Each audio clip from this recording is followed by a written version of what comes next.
Boa tarde, meninas. Prazer enorme estar aqui com vocês, né? Quero agradecer a Hendrika, ao pastor Ronaldo também, mais uma vez, a confiança, né? O privilégio de poder falar um pouquinho a vocês sobre um assunto que é um assunto tão importante, né? Que são os relacionamentos bíblicos, né? Aquilo que nós devemos buscar como mulheres versus o isolamento virtual, né? A gente vai tentar trabalhar esse tema hoje de forma que a gente possa pensar sobre esse assunto, né? Eu acho que nós fomos todos lançados no mundo digital sem pensar muito, né, sobre isso, sem raciocinar a respeito disso, né? Sem saber o que a gente devia realmente, que caminhos a gente realmente devia tomar. Eu tenho quanto tempo, Hendrika? Tá, são 4h30? Não, são 5h30. Meu computador está errado, já ia falar até 6h30. Então, nós fomos lançados nesse mundo digital sem parar para pensar sobre ele, né? E nas redes sociais e na internet como um todo, né? E a gente precisa parar para se perguntar o que isso tem atingido a nossa vida, como isso tem atingido a família da fé, né, os irmãos em Cristo, se isso tem trazido mais benefícios ou se tem trazido mais prejuízos. E é sobre isso que a gente vai refletir aqui hoje um pouquinho, né? E para começar, a gente precisa lembrar que nós somos família. Nós somos a família da fé. Então, o relacionamento que deve existir entre nós é um relacionamento profundo, né?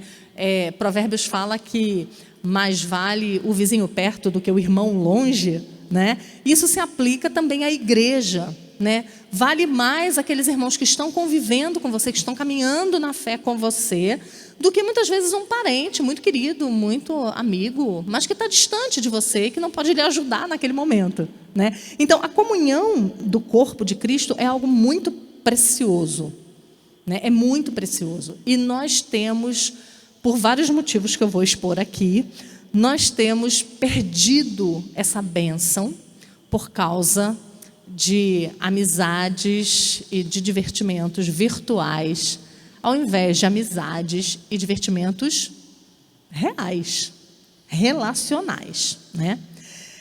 O estudo que eu vou trazer para vocês hoje, ele foi retirado de um livro que eu acho que todas nós devíamos ler. É um livro chamado 12 Maneiras Como o Seu Celular Tem Transformado Você. É um livro que você vai ler e você vai dizer, meu Deus, preciso fazer alguma coisa a respeito disso. Como eu falei no começo, a gente não pensou muito sobre essa onda. A gente simplesmente entrou nela, né? E o autor do livro, ele começa dizendo que nós não podemos mais fugir da era digital. Não existe essa possibilidade. Então, nós vamos precisar aprender a viver de maneira santa com o advento da internet. A gente vai precisar aprender a ver o que é pecado, né? No que nós estamos exagerando, no que é que nós estamos passando do limite, no que nós não estamos tendo domínio próprio, no que nós estamos atrapalhando os nossos relacionamentos reais, mas nós não vamos poder ficar sem o nosso celular, sem redes sociais. Não existe, você não vai para um mosteiro, para o alto do monte, né? Você precisa viver essa realidade. E quando eu estiver falando sobre isso, transfiram isso para os filhos de vocês, para os netos de vocês, para os sobrinhos de vocês, né? Porque se nós já somos afetados por isso, você faz uma ideia, né, das gerações subsequentes. E o autor do livro, ele começa fazendo uma avaliação bem interessante do celular. Eu vou ler para vocês. Ele diz assim: este maldito celular, enfado da produtividade, uma praga de bips e vibrações, um dispositivo sem alma e com fome insaciável de energia, conjurador de truques digitais, pulseira de vigilância, poço de dinheiro, inescapável roteador de trabalho, ditador, armadilha do inimigo. Mas também é meu incansável assistente pessoal, companheiro de viagem insubstituível e minha forma de conexão ultra rápida com meus amigos e familiares. tela de realidade virtual, dispositivo de jogos, lastro para a vida diária e meu amigo inteligente, meu alerta e colaborador sempre a postos, este bendito celular. E ele diz, eu uso para me acordar de manhã, para organizar minha biblioteca de músicas, para me entreter com vídeos, filmes e televisão ao vivo, para registrar minha vida em fotos e vídeos, para me permitir jogar o jogo mais recente, para me guiar por ruas estranhas, para exibir minha mídia social e para me assegurar todas as noites de que ele me acordará novamente no dia seguinte, desde que eu coloque para carregar. Eu uso meu telefone para manter nosso cronograma familiar, que está em constante mudança, sincronizado em tempo real. Eu usei o meu telefone para pesquisar, editar e até mesmo para escrever esse livro. Eu uso meu telefone para praticamente tudo, exceto para ligações. E carrego meu telefone comigo aonde quer que eu vá, ao quarto, ao escritório e sim, também ao banheiro. Não ria, porque senão você vai se entregar. A vida digital não vai embora, né? Então, eu gostei da maneira como ele começou, porque ele começou dizendo maldito celular e terminou dizendo bendito celular. Tudo que eu preciso está aqui. Eu não sei quantas de vocês se lembram de ter que pegar um ônibus e ir até o centro da cidade e enfrentar uma fila para pagar uma conta de luz.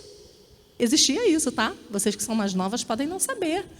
Mas a gente pegava um ônibus, gastava um dia para pagar uma conta de luz. Hoje você paga a conta de luz com um clique. Você não precisa mais ao banco, né? Então, é uma coisa... Eu sou verdadeiramente uma entusiasta do mundo digital. Eu gosto, né? Eu acho que facilita a vida da gente. Mas isso é uma faca de dois gumes, né? Então, a gente vai precisar analisar o que tem sido bênção, porque, ao que parece, a gente conseguiu ganhar tempo, mas esse tempo escapuliu da nossa mão de alguma forma, que a gente não sabe qual. Porque a gente arranjou umas 200 coisas para fazer no celular, né? Então, a gente vai precisar pensar um pouquinho sobre isso. Eu quero levantar aqui algumas questões com vocês. Tem muitas outras, que eu não vou falar todas aqui. Aliás, esse é meu tema no congresso da semana que vem, no Mulheres Piedosas e os Dilemas da Pós-Modernidade, né? Não tem mais vaga, mas se você quiser online, depois você pergunta para a Hendrika como, que eu passo o link para ela. E eu vou falar em 3 palestras sobre isso. Existe um campo muito vasto na nossa vida, onde nós estamos tendo problemas por causa do digital, por não pensar a respeito dele. Mas hoje a gente vai falar sobre essa questão da comunhão, do olho no olho, do viver a vida cristã, corriqueira, na igreja, como isso tem nos atrapalhado. Então, numa época em que os nossos corações e as nossas mentes têm sido capturados, né, pela luz dos nossos celulares, nós vamos precisar de mais autocrítica e não de menos autocrítica. A gente vai precisar parar para pensar se aquilo que nós estamos vivendo, conquanto não seja pecado, mas pode estar se tornando pecado. Né? É o famoso peso que Hebreus fala, né? O peso, livrando-vos do peso e do pecado que tenazmente vos assedia, né? São coisas que não são em si pecaminosas, mas que podem se tornar um laço para nós, né? E a gente tem que começar se perguntando, já que o tema é a vida virtual e relacionamentos, o quanto nós temos errado e pecado contra as pessoas da nossa família, né? As mães com seus maridos, as mães com seus filhos, e o quanto nós temos pecado com os nossos irmãos, né? Como é que a gente tem usado essa ferramenta, que pode ser uma ferramenta abençoadora, né? Eu não sei se eu conheceria a Hendrika se não fosse a internet, né? Provavelmente a gente não se conheceria, a gente morava distante, né? E quantas coisas a gente teve de bom para a nossa vida por causa da internet, né? Mas talvez a gente não esteja pesando o contrário, quantas coisas nós temos perdido. Então, a gente precisa analisar se os nossos relacionamentos têm sido afetados. A gente precisa analisar se a gente tem se tornado viciadas. E olha, existe um dispositivo no celular que mostra para você quantas horas semanais você tem usado. E isso é assustador. Eu não sei quem foi que disse isso. Talvez John Piper. Se vocês souberem ou estiver errada, me corrijam. Talvez John Piper. ou John MacArthur, não sei agora. Mas um dos dois disse que o nosso relatório de uso celular vai ser um testemunho contra nós no último dia, quando dissermos, não oramos porque não tínhamos tempo. Piper, pronto. E é verdade, está registrado. Então, a gente não precisa ficar com medo de ser exagerada demais conosco mesmas e rigorosa demais, porque tem um relatório de tempo. Então, a gente pode olhar o nosso relatório semanal ou o nosso relatório diário para descobrir se nós estamos usando mais do que aquilo que nós deveríamos usar. Eu vou citar um psicólogo da State University da Califórnia, que ele fez uma advertência muito interessante. Ele diz que nós, como viciados em tecnologia ou em mídias sociais, somos piores do que os viciados em tóxico, por exemplo. Por um motivo muito simples. Eles sabem que tem um problema, a gente não. Então, a gente não se apercebe que a gente precisa lutar contra esse problema. Ele diz assim, os toxicodependentes compulsivos têm a habilidade de controlar, eles têm a habilidade de controlar o seu comportamento, mas não contam com a motivação necessária. Nós temos a habilidade de controlar o nosso comportamento, mas não fazemos isso, não temos motivação necessária, porque não vemos isso como um problema e nem suas consequências como graves, né? O toxicodependente, sim, ele sabe que ele tem um problema, todo mundo sabe que ele tem um problema e todo mundo vai tentar ajudá-los, né? Então, nós, em relação ao povo de Deus e à nossa família e aos nossos amigos, nós temos um problema. E eu quero mostrar para vocês como talvez a gente tenha sido enredado sem nem perceber, né?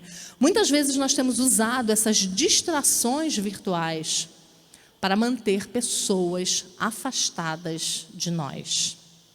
Porque simplesmente nós não queremos manter relacionamentos olho no olho, cara a cara, né? Então nós usamos a desculpa de estarmos sim conectados a vários amigos, mas nós estamos muitas vezes nos afastando de um engajamento na vida real com pessoas que estão bem ali na nossa frente, com pessoas que estão à mesa conosco, né?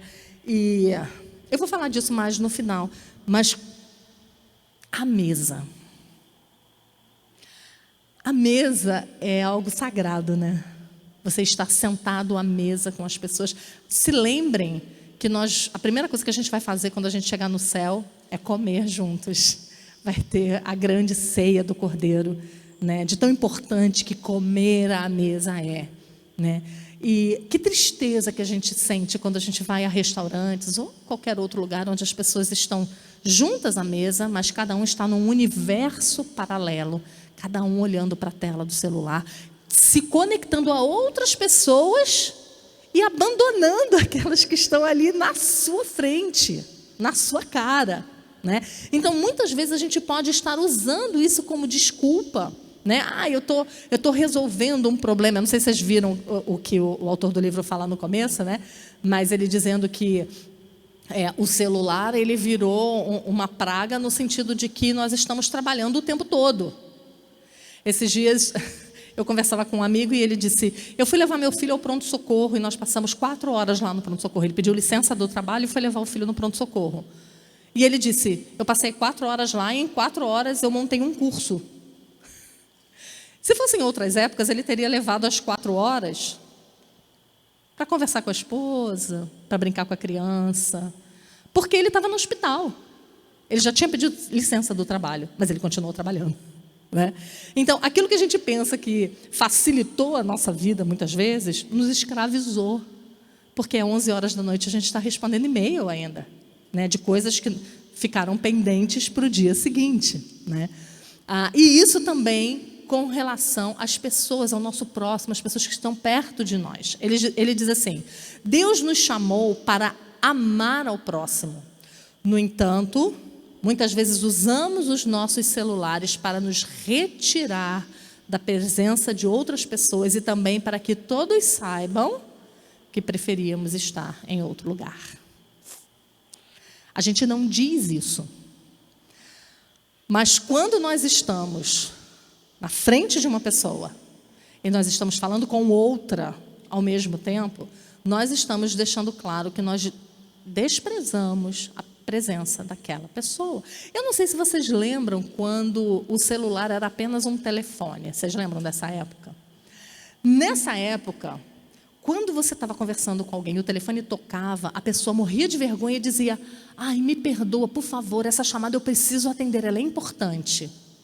E ela se retirava e ela atendia o telefone. Hoje a gente não faz mais isso. Hoje a gente está conversando aqui e está respondendo aqui. E está olhando para a pessoa e não está entendendo nada do que ela está falando e está respondendo errado a outra pessoa que está aqui. A gente não faz nada direito, né? Porque a gente está com a nossa atenção dividida, né? Mas, na realidade, o que a gente está fazendo é desprezar a pessoa de verdade. Ele vai chamar isso de desprezar carne e sangue. A gente vai falar disso mais à frente, né? É o que a gente faz. E há diferentes níveis de se fazer isso, né? Você pode simplesmente deixar o seu celular guardado na bolsa. Isso vai demonstrar um certo comprometimento de estar com aquela pessoa. Você pode deixar o celular virado. Mostra comprometimento um pouquinho também. Mas você pode deixar o seu celular aqui e a tela brilhar e você pensar: eu não posso ser mal educado, eu vou continuar olhando para ela, mas alguém está falando comigo. Será que falou comigo? Será que é minha mãe que falou comigo? Será que meu filho que fez alguma coisa? Será que ele caiu da escada? Será que meu marido furou o pneu? Mas você não olha. Mas você também não está mais comprometido, porque você está ali e a pessoa está falando sozinha. Ou você pode ser mesmo sem educação e largar a pessoa falando sozinha e resolver o seu problema, né? Eu acho que o grande problema é que a gente não pensa sobre isso, né? O grande problema é que a gente não interpreta isso como o que realmente é. O desprezo pelo relacionamento que está ali agora, de verdade, né? E isso demonstra desprezo. Isso demonstra que nós estamos numa sociedade que estamos despersonificando as pessoas. A gente acha que a despersonalização dos seres humanos é apenas em jogos violentos. E né? Esses jogos que matam sem piedade, que derramam sangue, né? Que você vê as crianças jogando e realmente cultivando esse desprezo pelas pessoas. A gente acha que é só desse jeito, mas não é. E o autor do livro ele dá um exemplo muito interessante sobre como a gente também não valoriza a pessoa física ali do nosso lado quando, por exemplo, nós estamos dirigindo. Ele diz assim: alguém teclar ao mesmo tempo que dirige um veículo é um bom exemplo do ponto principal desse capítulo. Somos rápidos em acreditar na mentira de que podemos viver simultaneamente uma existência dividida, mantendo-nos envolvidos com nossos telefones, enquanto negligenciamos as pessoas à nossa volta. Então, isso pode tomar proporções muito grandes.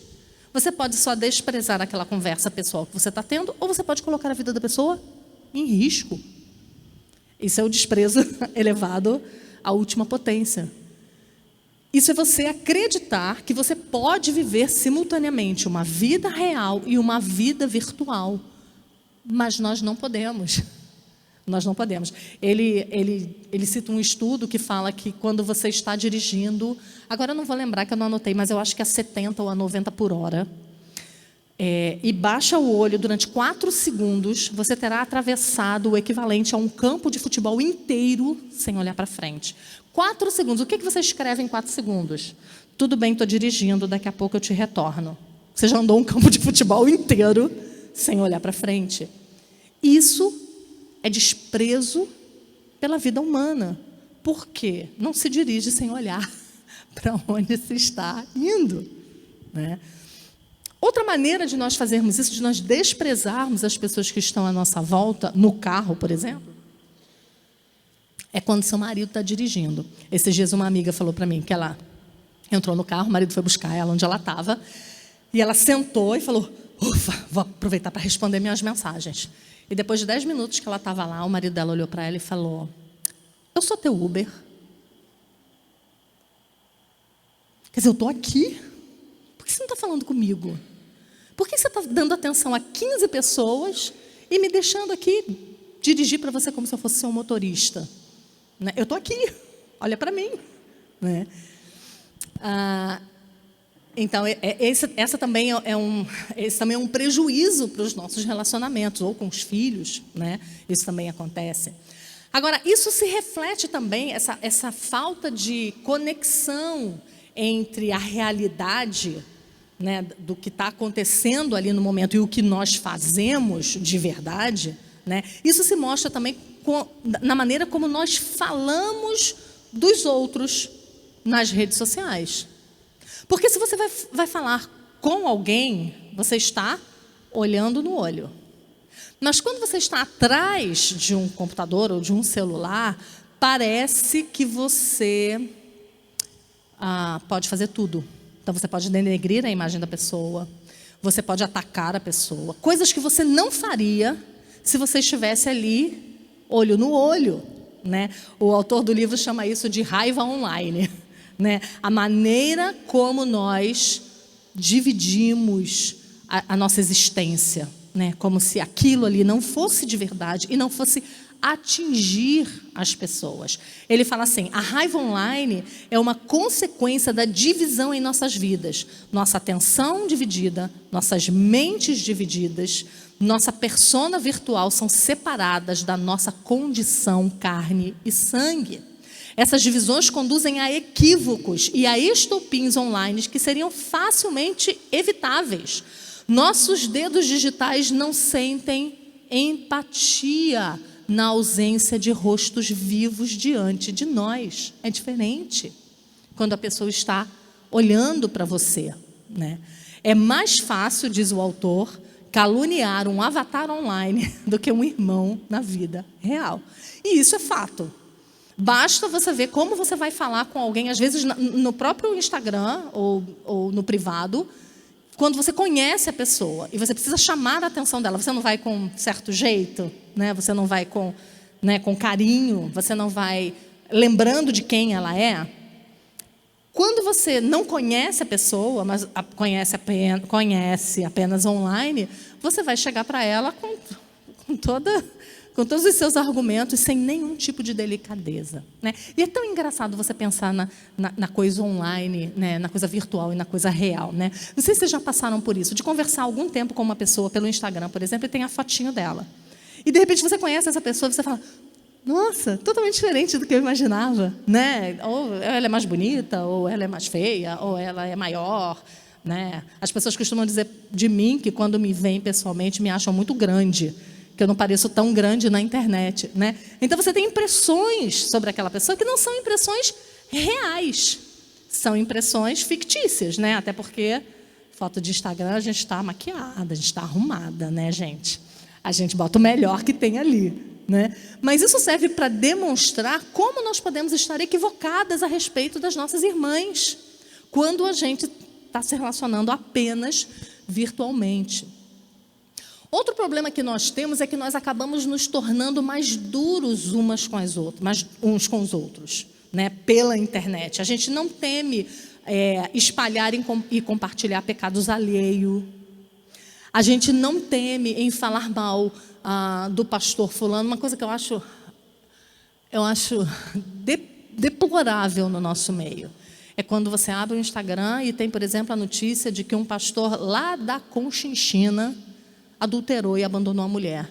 Eu pergunto: o que eu tenho a ver com isso? Por que eu preciso saber disso aqui? O homem mora lá do outro lado do mundo, mas todo mundo tem que saber e todo mundo tem que comentar.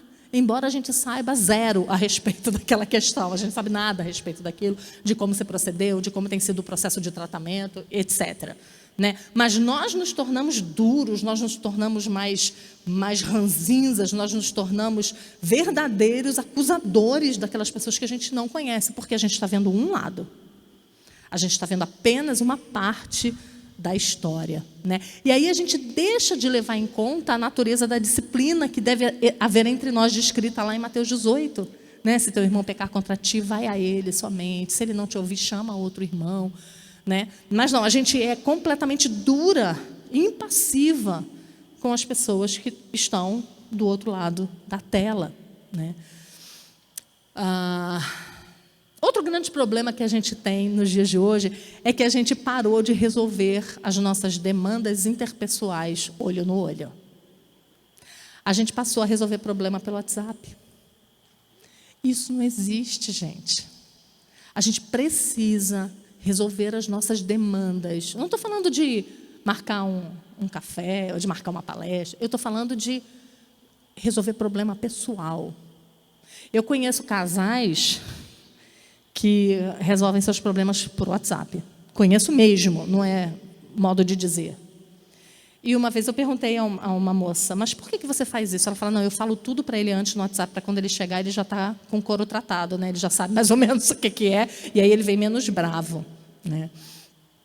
Mas veja a quantidade de problema que a gente pode arranjar por causa da interpretação que uma mensagem escrita pode trazer, né? A gente tem uma pessoa na nossa família, né, Clarinha, que ela é uma pessoa na vida real, um doce, mas ela não sabe se comunicar virtualmente.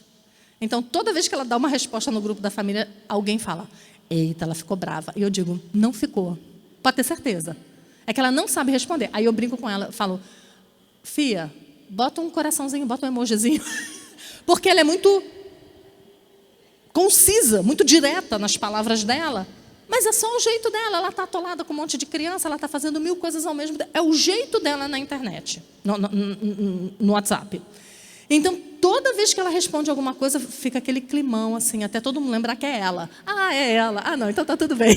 Porque se eu responder assim, o povo... Não, aconteceu alguma coisa então, né? Mas porque esse é o jeito dela. E quem não a conhece pessoalmente, não entende isso. Que ela só é sem jeito para mexer no WhatsApp, né? Então, quando a gente deixa para resolver os problemas e as pendengas, né, online, a nossa personalidade, a nossa empatia, a nossa vontade de resolver o problema não fica aparente. Ele fica frio, fica apenas com caracteres, mesmo que eu bote um emojizinho de coração depois, né? O autor do livro ele diz assim, quando removemos parte da nossa personalidade encarnada, é mais fácil haver mal-entendidos. Quando trocamos nossos abraços físicos, quando trocamos nossos braços físicos que podem ser cruzados, olhares que hesitam, ouvidos que detectam sarcasmo e tons de voz que reconhecem a paciência por um avatar bidimensional, abrimos a porta para desentendimentos e tensões. Então, o tom de voz fala, o olhar fala, a tua postura corporal fala, né? Então, quando você vai resolver uma demanda com alguém e você vai pessoalmente, você já vai demonstrar, pela maneira como você chega e pelo tom de voz que você usa, o teu interesse em que aquilo seja restaurado. Ou não, né? Mas, partindo do pressuposto que nós somos crentes e que nós queremos seguir Mateus 18, a gente já vai chegar mostrando, através da nossa postura corporal, que nós queremos resolver o problema. E o online vai tirar essa possibilidade de nós, né? Então, nós roubamos das pessoas a possibilidade de entender o que a gente está sentindo, o que a gente está pensando. Aí ele diz assim, acho que a plenitude da alegria vem da interação de uma personalidade com outras em termos de voz, de toque, de aparência e de tempo de resposta. Às vezes é um tempo só para ficar quieto na presença de alguém, ou chorar com as pessoas, ou rir com elas, né? Às vezes não é preciso nem palavras, né? Não sei quantas de vocês já passaram por isso, de estar passando por um momento muito difícil, né? E você se encontrar com uma amiga muito querida que sabe o que você está passando e ela simplesmente te dá um abraço. E você simplesmente chora com ela, ninguém precisa dizer nada. Está dito. Está dito. Está muito melhor dito do que um textão, né, no WhatsApp. Além disso, o contato visual é uma das formas mais poderosas de se criar vínculo pessoal. Você sabe que os estudiosos de serial killers americanos, né? Eu adoro o caso de serial killer, né? Todos eles dizem isso, que um psicopata nunca olha dentro do teu olho. Então, fica atento, quem não olha no olho aí. Mas quando uma pessoa não olha no seu olho, automaticamente você não confia nela. Não é verdade? Quando a pessoa está conversando com você, está olhando para baixo, está olhando para a tua testa, está olhando você não confia nela. Mas como é que você vai saber disso no WhatsApp? Você não tem como saber, né? Então, ele fala aqui que o contato visual é uma das formas mais poderosas de se criar vínculo, construindo confiança entre as pessoas em um fenômeno complexo por meio do qual as pessoas podem sincronizar suas mentes e conquistar a compreensão mútua, aprender e afiar-se de maneiras impossíveis através dos dispositivos virtuais. Então, é impossível nós tocarmos o coração das nossas irmãs, né? Nós passarmos para ela exatamente o que nós estamos pensando, o que nós estamos sentindo, através de alguns caracteres. Outro problema grande que nós enfrentamos é que nós temos nos acostumado com relacionamentos breves e superficiais. Porque os relacionamentos virtuais são assim, breves, rápidos e superficiais. E isso acaba virando uma norma para relacionamentos interpessoais. Nós acabamos nos acostumando a não nos aprofundar demais, porque cá para nós, se aprofundar em relacionamentos pessoais dói, não é verdade? Afinal de contas, nós somos pecadores e estamos lidando com outros pecadores. Então, isso pode gerar dor, gera muitas alegrias, gera muito conforto, consolo, mas também gera dor, porque nós pecamos um contra o outro, né? Então, muitas vezes nós temos trazido esse tipo de relacionamento picotado para os nossos relacionamentos pessoais. Eu sempre fico pensando assim, às vezes algumas pessoas me escrevem, e aí contam um pouco da vida, pedindo um conselho, pedindo uma ajuda. Mas veja, a pessoa escreveu um texto de 4 parágrafos. Como é que você resume uma história em 4 parágrafos? É impossível. Então, mesmo você aconselhar, mesmo você ajudar, é difícil, porque você não consegue ouvir o todo, você não consegue saber de tudo que está acontecendo. Então, o teu relacionamento ali, o teu conselho ali vai ser um conselho picotado, né? Vai ser algo pequeno diante do todo, mas vai ser algo apenas relacionado àquilo que ela entregou a você, né? Ele diz assim, a comunicação nas redes sociais é bem curta, recortada e rápida. E essa não é uma boa maneira de ter uma conversa com alguém. Além disso, uma boa conversa envolve escuta e tempo. E essas coisas foram praticamente arrancadas das comunicações via internet, porque você não está lá com a pessoa. Então, o que acontece? Você pode ignorar uma mensagem enviada por alguém.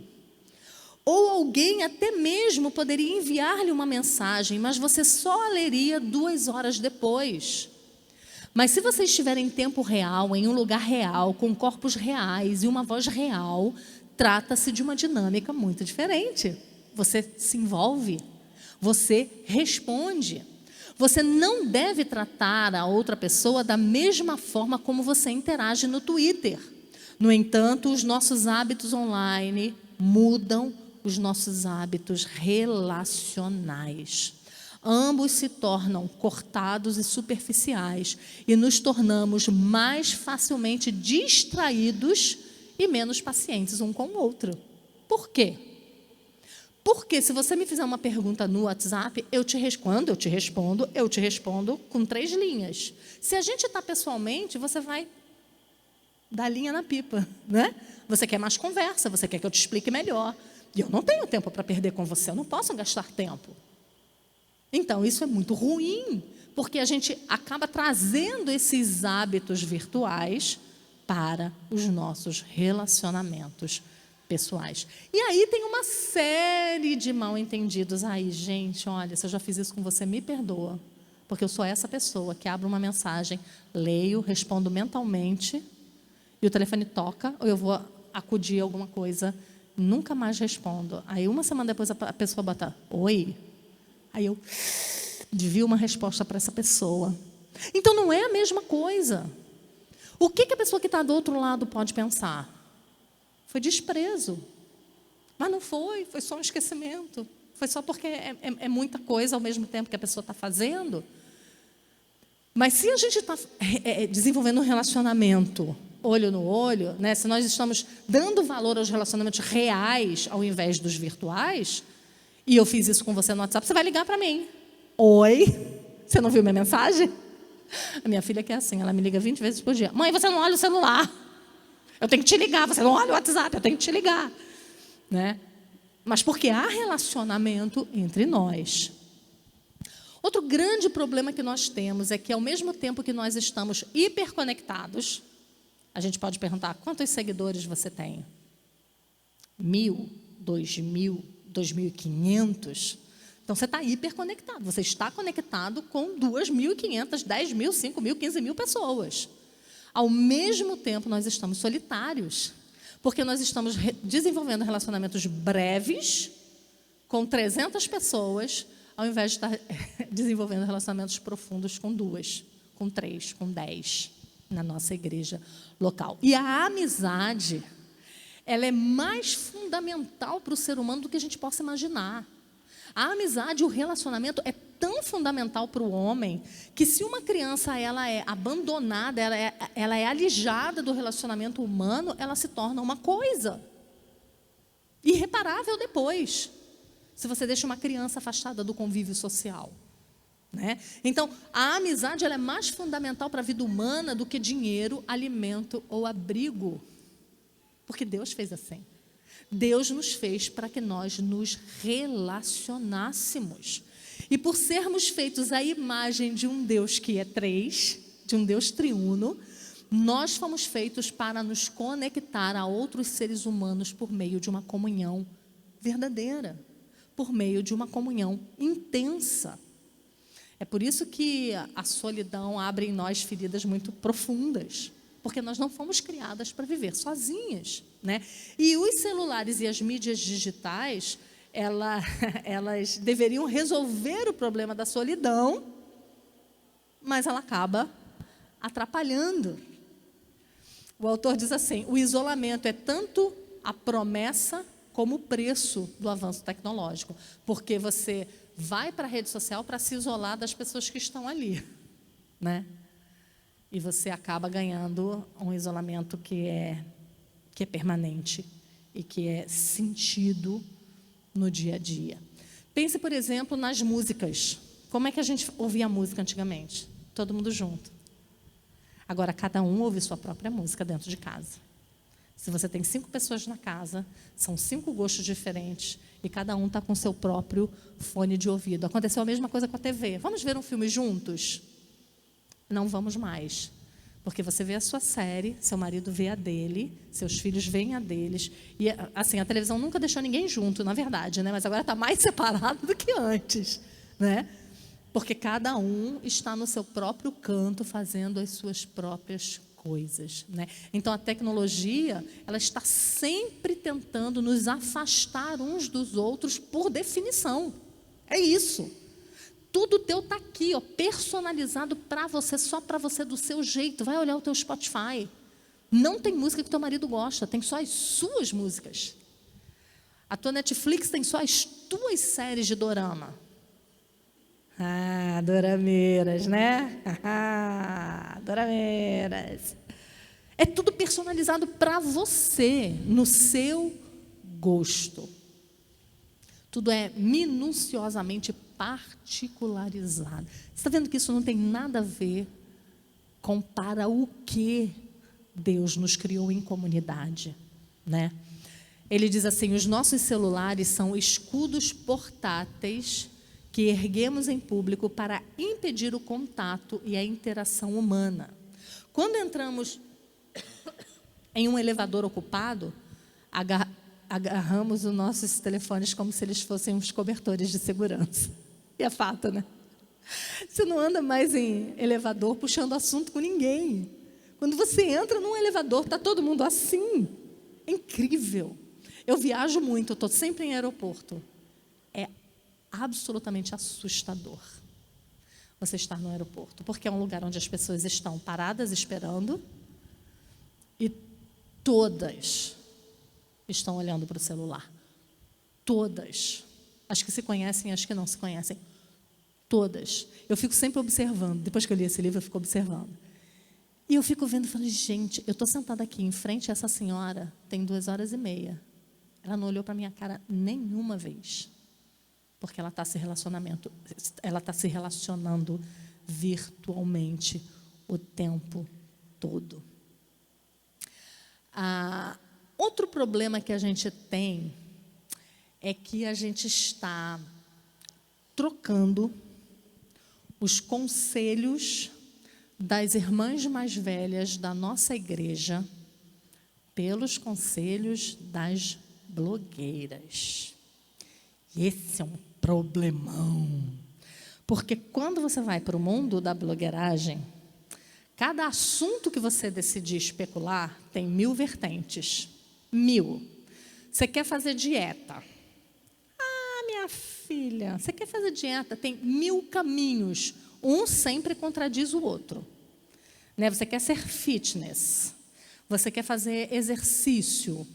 Cada um vai por uma linha, cada um vai dizer alguma coisa diferente. Você quer ouvir sobre criação de filhos ou sobre casamento.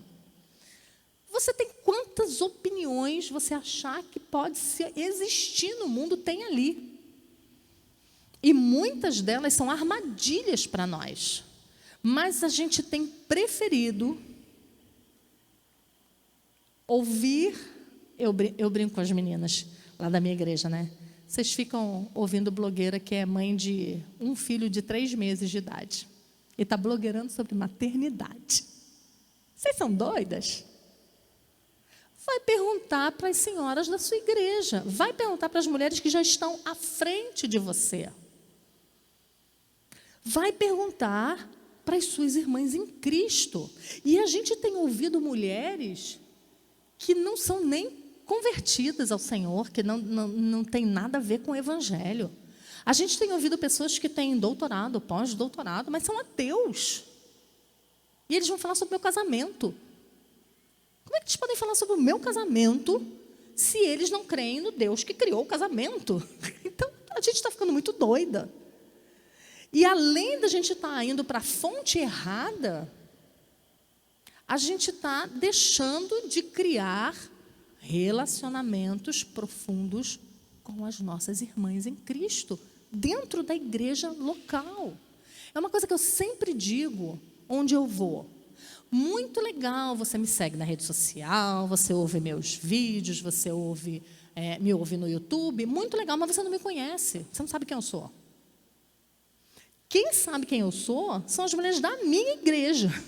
Elas é que veem as minhas lutas, os meus pecados. Elas é que me repreendem quando eu preciso. Elas que me socorrem quando eu preciso. Elas sabem quem a Simone é de verdade, porque elas convivem comigo.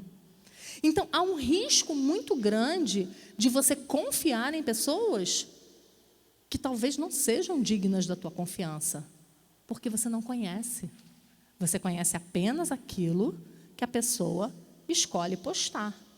Né? Não estou falando aqui que a gente não deve postar as melhores coisas. A gente deve, óbvio. Ninguém quer saber do teu banheiro entupido. Ninguém quer ver teu banheiro entupido.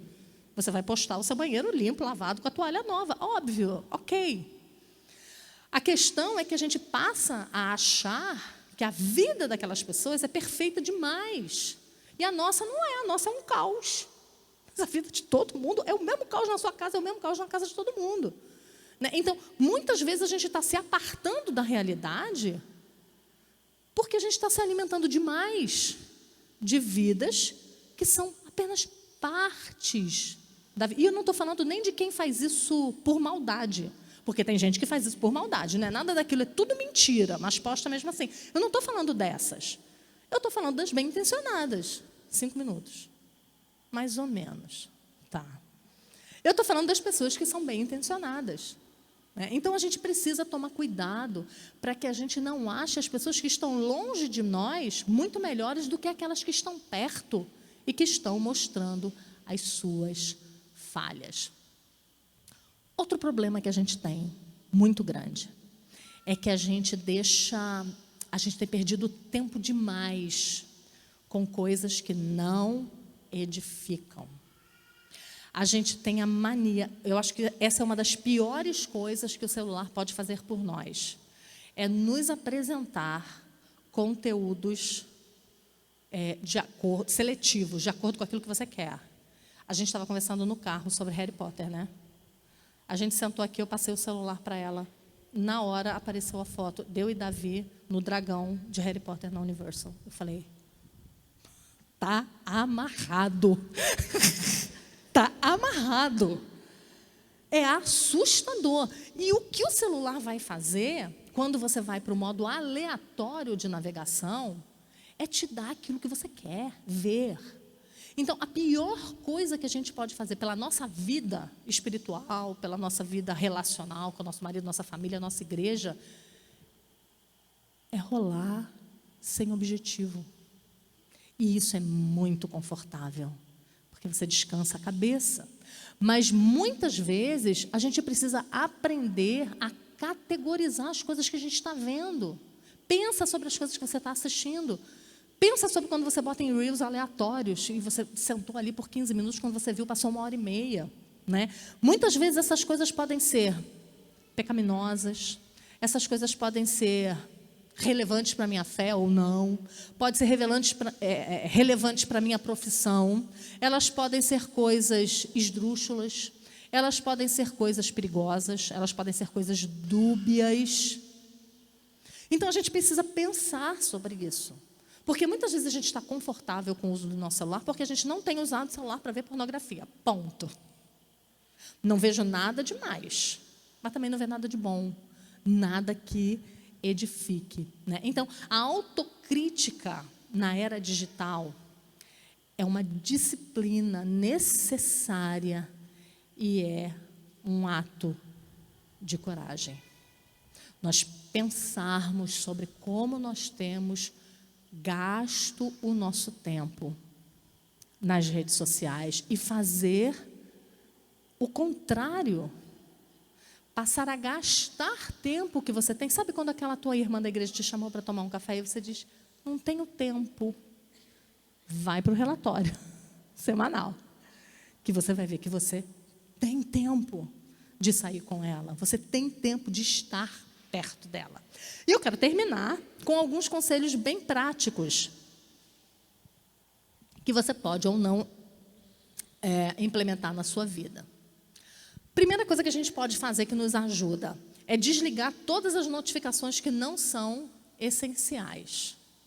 Todas aquelas notificações que, né, às vezes você tem algumas que você precisa receber realmente, mas tira aquelas porque elas são distração. O autor do livro ele fala assim, que nós estamos tão viciados no celular que nós olhamos os nossos celulares a cada 4 minutos durante o dia. 4. E ele fala assim, antes de você terminar de ler esse capítulo, você já terá olhado para o seu celular 3 vezes. Eu pensei, como é que ele sabe que eu estou com o celular aqui do lado? Como ele sabe? Porque a gente não faz mais nada sem o celular do lado. Né? Exclua os aplicativos que não são essenciais e que você percebeu que tem te feito perder tempo. Durante a noite, mantenha o seu telefone fora do quarto. Isso é um desafio. Isso eu sei que é um desafio. Fora da mesa e fora do quarto é um desafio. Use um despertador real e não o seu alarme do telefone, para que você consiga manter o telefone fora do seu alcance, pelo menos nas primeiras horas da manhã. Esse autor ele fez uma pesquisa onde ele constatou que 73% das pessoas entrevistadas disseram que olham o celular antes da sua devocional matinal. Né? Então, aquele momento de quietude que a gente precisaria para ler a palavra, para orar e para começar o dia, é substituído por um turbilhão de informações. Um turbilhão de informações picadas. Então, proteja suas disciplinas matinais e proteja o seu padrão de sono. Se você tem muita dificuldade, use aplicativos autorrestritivos para ajudar a limitar as funções do celular. Ele sugere isso no livro, né? Aí eu penso, que derrota, né, gente? Tu tem que botar um dispositivo para te proibir, é muita derrota. Mas se a gente não está conseguindo, talvez seja um caminho, né? Reconheça que boa parte daquilo que você responde rapidamente poderia esperar. Responda em um momento posterior, quando seja mais conveniente. Eu costumo dizer que a gente se torna escravo da ociosidade alheia. Por quê? Porque a fulana que está me demandando no WhatsApp já fez tudo que ela tinha que fazer, está com a perna para o ar, tirou o dia de folga. Eu não. Eu estou na faxina, o menino está chorando, tem falta para trocar, estou botando roupa na corda, mas ela quer que eu responda na hora. Então, eu me tornei escrava da ociosidade dela. E uma coisa que eu achei legal aqui, uma dica legal que ele deu. Convide seu cônjuge, seus amigos mais chegados e seus familiares para comentarem acerca dos seus hábitos no celular. Será que a gente tem essa coragem? De perguntar para as pessoas mais chegadas se eu estou sendo demais, se eu estou sendo meio muito, ou se eu estou ignorando muito as pessoas.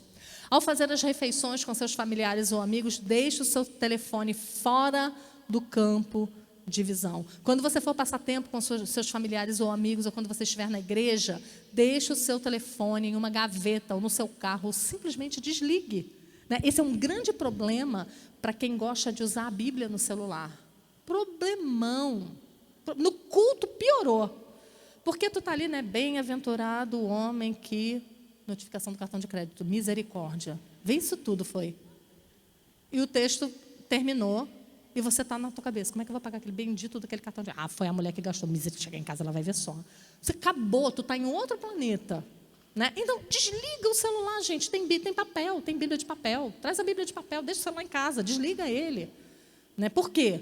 Porque ali é um momento em que você quer estar inteiro, né? E por que não também estar inteiro com a nossa família à mesa, estar inteiro com os nossos amigos, quando a gente sai para tomar um café, né? Quando a gente se encontra com as nossas irmãs em Cristo. Então, a grande verdade é que nós precisamos da tecnologia digital. Ela faz parte da nossa vida, nós não podemos bani-la. O autor do livro ele diz assim, é tão idólatra blasfemar contra um celular quanto adorar um celular. Né? Os dois extremos são a mesma coisa. E eu queria terminar citando John Piper, como o autor cita, né? E nós vamos aprender que a solução é nós desfrutarmos dessa bênção que o celular é, e a internet é, mas desfrutar de maneira sábia. Aí o autor conta assim, perto do final da minha pesquisa para esse livro, perguntei a John Piper como ele usa a tecnologia no cumprimento do propósito da vocação de sua vida. E ele foi rápido em despejar sobre mim todas as maneiras como seus aplicativos e softwares da Bíblia têm alimentado sua alma ao longo dos anos. Ao final, ele olhou para o seu notebook, iPad e iPhone, todos posicionados sobre a mesa, e disse, eu quase choro de emoção de tão preciosos que eles são para mim. Sim, são ferramentas brilhantes, feitas principalmente por homens e mulheres que não são submissos a Deus, e também são ferramentas que podem dar abertura a milhares de tentações convenientes. Mas se usadas com cuidado e disciplina, as ferramentas digitais são um baú de tesouros para a glória de Deus.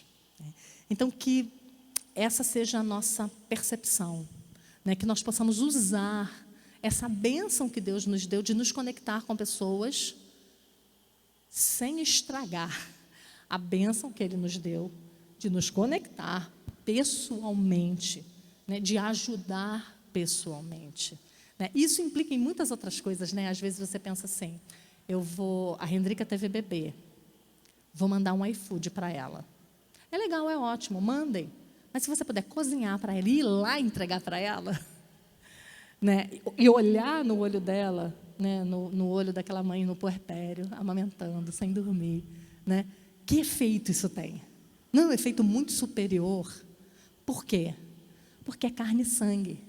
Né? Foi assim que Deus nos fez, para nos relacionar umas com as outras. Vamos orar sobre esse assunto?